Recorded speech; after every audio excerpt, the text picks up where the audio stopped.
Prihatin dengan pencemaran lingkungan akibat sampah plastik, menggugah Daman Sutiawan bersama kedua rekannya untuk menyulap sampah plastik menjadi paving block. Ya, tidak hanya menjaga lingkungan, limbah plastik yang menjadi paving block ini juga sudah lolos uji laboratorium dan dapat digunakan sebagai bahan bangunan. Berawal dari keprihatinan melihat sampah plastik yang mencemari lingkungan, tiga orang pemuda yaitu Aziz Pusakantara, Daman Sutiawan, dan Angga Nurdiansyah menyulap sampah plastik menjadi eco paving block. Dalam aksinya, para pemuda lulusan analis kimia master lingkungan dan manufaktur ini dapat mengolah 600 gram sampah plastik menjadi satu buah paving block. Setelah melakukan uji lab, Eco Paving Block karya ketiga pemuda ini dinyatakan bebas dari B3 atau bahan beracun dan berbahaya. Ya, upaya untuk mengolah sampah plastik pada saat ini memang dibutuhkan.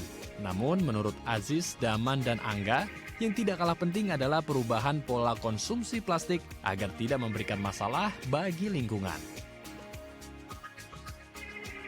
Ya, untuk mengetahui seperti apa kreasi paving block dari limbah plastik ini, saat ini kita telah terhubung dengan Mas Daman Sutiawan, selaku penggagas Eco Paving Sumpah Sampah. Selamat siang Mas Daman, apa kabar Mas? Selamat siang Mas Andre. Sehat, Baik, alhamdulillah. baik, Alhamdulillah. Mas Daman ini bisa diceritakan dapat ide dari mana nih Mas Daman bisa mengolah sampah plastik bisa menjadi barang yang bernilai guna, yaitu menjadi paving block?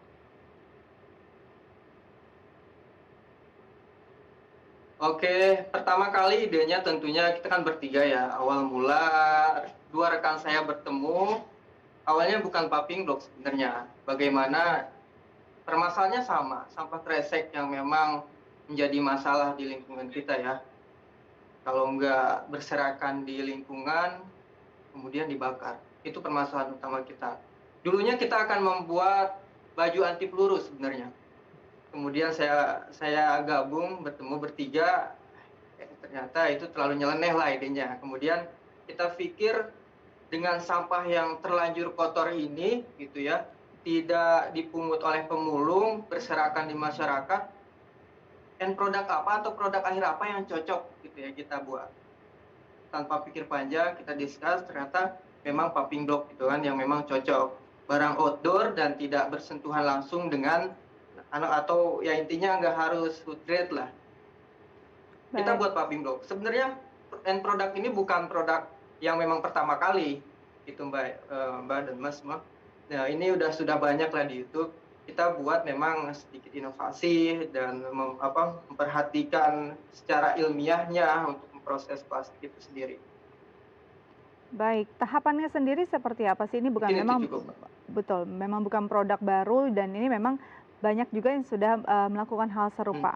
Tapi tahapannya seperti apa sampai akhirnya paving block buatan teman-teman sendiri bisa menjadi satu bahan bangunan yang sesuai standar? Tahapannya sudah kita lakukan semua, bahkan kita sebut 3 teknologi kita sudah coba ya. Low teknologi dengan dibakar, kita ikutin semua dengan cara YouTube. Kemudian kita sebut dengan medium teknologi dengan dipanaskan, gitu ya, di wajan dipanaskan tanpa bersentuhan langsung dengan api, kita juga sudah lakukan. Kemudian yang sekarang kita lakukan adalah dengan high teknologi, dengan menggunakan fitur presisi, kita sesuaikan dengan literatur ilmiah mengolah plastik. Karena memang banyak sekali jenis plastik ya, ternyata memang tidak bisa kita langsung gabungkan semua jenis plastik untuk menghasilkan kualitas produk yang sempurna. Tentunya memang harus melalui proses pemilahan sesuai dengan jenisnya masing-masing gitu. Prosesnya untuk yang sekarang kita menggunakan mesin yang memang sudah kita buat sendiri dalam negeri, dibuat oleh mamang-mamang, kita adopsi teknologi dari luar. Ya, namanya ada 3 mesin yang kita develop, yaitu mesin cacah, mesin shredder ya, mesin cacah, kemudian mesin plumer plastik, mesin extruder, yang ketiga mesin press mold atau cetakan dengan ditekan dengan tekanan tinggi ya. Prosesnya yang pertama kali sampah-sampah yang kita angkat, salah satu sampah kresek, kita cacah terlebih dahulu untuk mempermudah proses. Kemudian setelah proses pencacahan kita mix dengan filler, kita gunakan pasir dengan perbandingan 50-50, 50-50. Setelah itu kita masukkan ke dalam mesin plumer, yaitu mesin extruder.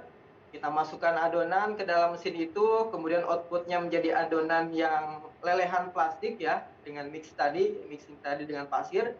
Setelah jadi lelehan adonan plastik itu, dimasukkan ke dalam mesin pencetak, gitu ya, ditekan dengan kisaran 20 ton untuk menghasilkan kualitas yang sangat-sangat bagus, gitu ya. Bahkan mampu kuat, gitu ya, menahan beban 10 ton, jauh di kualitas paving block konvensional saya kira. Seperti itu, Mbak.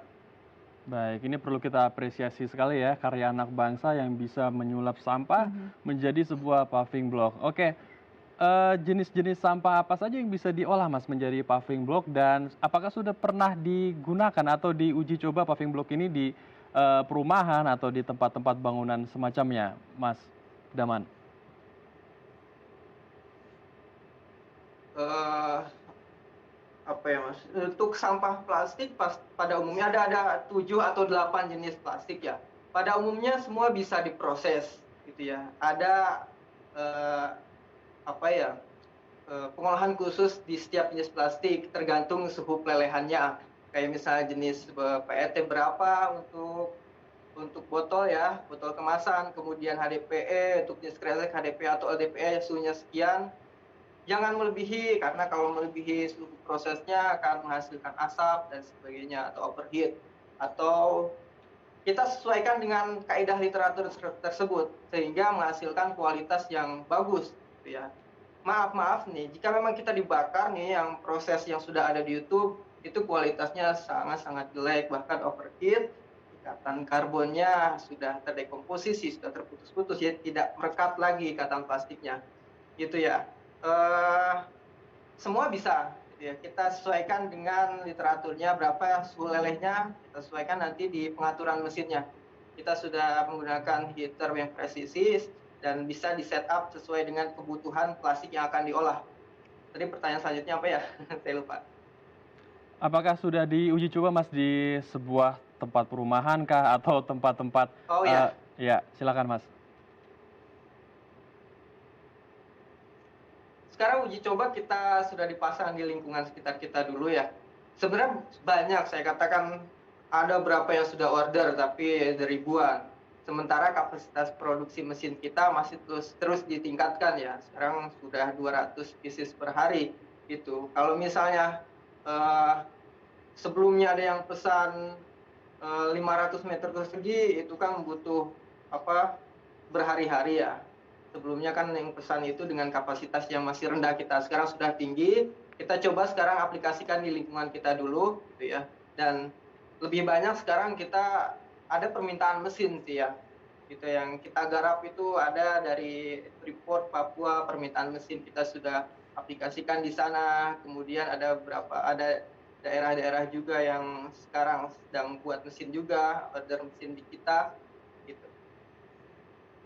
Baik, jadi memang alangkah baiknya bisa diadopsi juga oleh teman-teman, khususnya generasi muda di berbagai penjuru Nusantara. Terakhir mungkin apa pesan yang ingin disampaikan dari karya yang memang ramah lingkungan ini untuk masyarakat luas? Oke, kaitannya dengan karya tentunya kita ingin pesan kepada pemerintah dan kepada masyarakat. Untuk kepada pemerintah khususnya kaitannya dengan karya, tentunya kami gitu ya, anak-anak muda yang kreatif, yang perhatikan lingkungan kita gitu ya, permasalahan lingkungan, tentunya perlu dukungan, kemudian bergandengan tangan untuk mengatasi permasalahan sampah ini, khusus untuk pemerintah. Karena kita kalau bergerak sendiri juga kurang maksimal, lebih baik kita bergerak bersama-sama dengan pemerintah, dengan kita nih anak-anak muda yang memang kreatif, pro lingkungan gitu. Kemudian untuk masyarakat tentunya harus bijak terhadap sampah gitu. Pada faktanya jika kita ingin mengolah sampah itu dengan baik tentunya harus ada proses pemilahan. Makanya dari hulu terlebih dahulu mari kita bijak sampah, kita pilah dari hulu dan agar proses lebih lanjutnya lebih mudah. Kita yang praktisi ini lebih mudah untuk mengolah plastik jadi apa gitu kan. Kalau sekarang kan lebih bertebaran di lingkungan ya tidak, karena memang masih belum teredukasi di hulunya, masyarakat masih sembarangan, masih mencampurkan mana organik misalnya ya, mana anorganik, harapannya masyarakat lebih bijak lagi, lebih bijak mengurangi berbau plastik, ataupun yang sudah digunakan harus tahu di mana ini dibuangnya sampah ini, plastik ini, mana dibuangnya sampah organik ini, sehingga kedepannya untuk memproses lebih mudah dan Indonesia akan lebih bersih, ramah lingkungan, lebih sehat, dan lebih maju. Baik, terima kasih Mas Daman telah berbagi inspirasi bersama kami di Hal Indonesia. Tetap jaga kesehatan Anda dan selamat kembali beraktivitas Mas Daman. Ya, terima kasih. Baik pemirsa, usai jeda kita akan menghadirkan informasi menarik lainnya. Karena itu jangan kemana-mana, tetap bersama kami di Hala Indonesia.